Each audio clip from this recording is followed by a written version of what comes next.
eNCA's Aviwe Mtila is visiting households and other establishments around Johannesburg to see how they're coping with the power cuts. He joins us live now from Houghton Estate in Johannesburg. Aviwe, you're telling me you're in a commune where the students there are struggling also to cope with load shedding.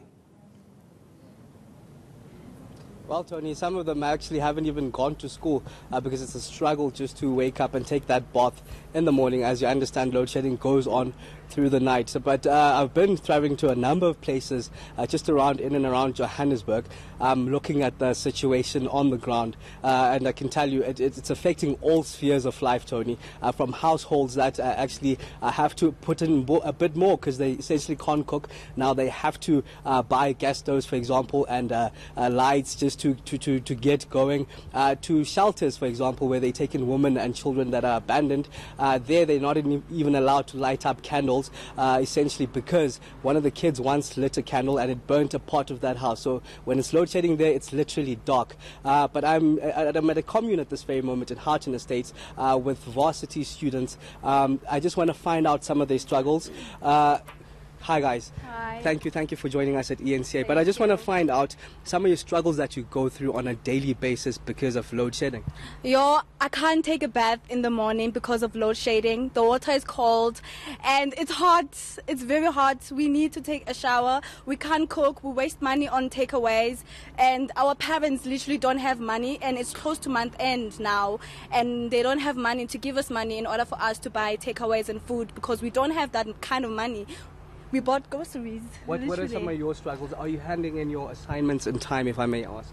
To be honest, no, because we need electricity for everything, anything. I can't go on.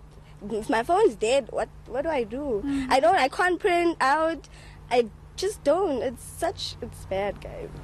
Now, Tony, I'm not gonna specify who who didn't go to school or who did, but I just want to find out. We're heading to the elections. I understand you are a first-time voter. This bunch will be voting for the first time. But will the recent events affect your voting anyway? Yeah, it will, because I'm failing to understand some things.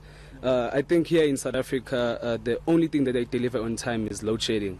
I mean, it has been, so I can't go to school, and yeah, that's all I can say. And I'm hurt. Let me get more voices just on that particular question, on whether any of the recent events will impact your decision when it comes to May 8th.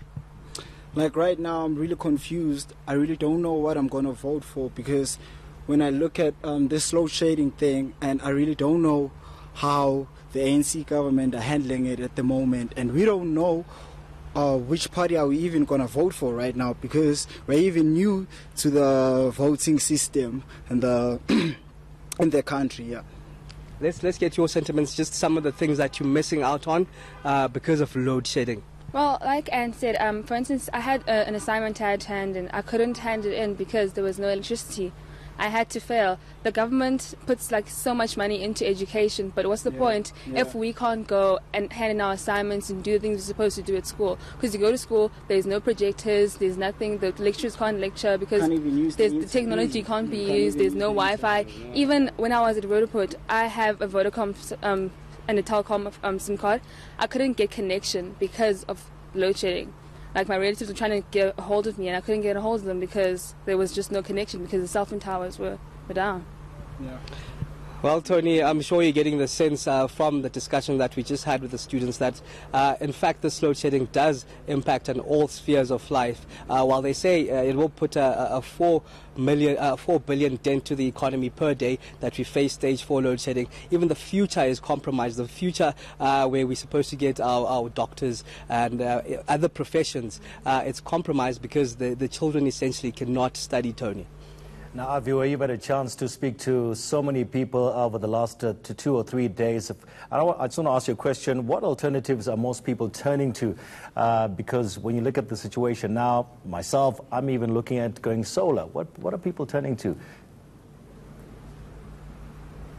Well, that is the suggestion that's coming from a lot of people. It's either they're thinking about solar or they're thinking about the generators. And if you think about the generator aspect of it, it also involves fuel. You understand, in April we're expecting another, I think the third increase of fuel for this year. So wherever you look, all the angles are coming with consequences and prices, hefty prices. We've had to change, for example, myself, I've personally had to change my routine. I now do my ironing early, for example, on a Monday, and I do it for the whole week because I don't know when I can be under the space of load shedding. Okay, Aviwe Mtila there in Johannesburg is actually at the Houghton estate, just talking to some of the people that are affected by the load shedding that is currently taking place. Let's stay with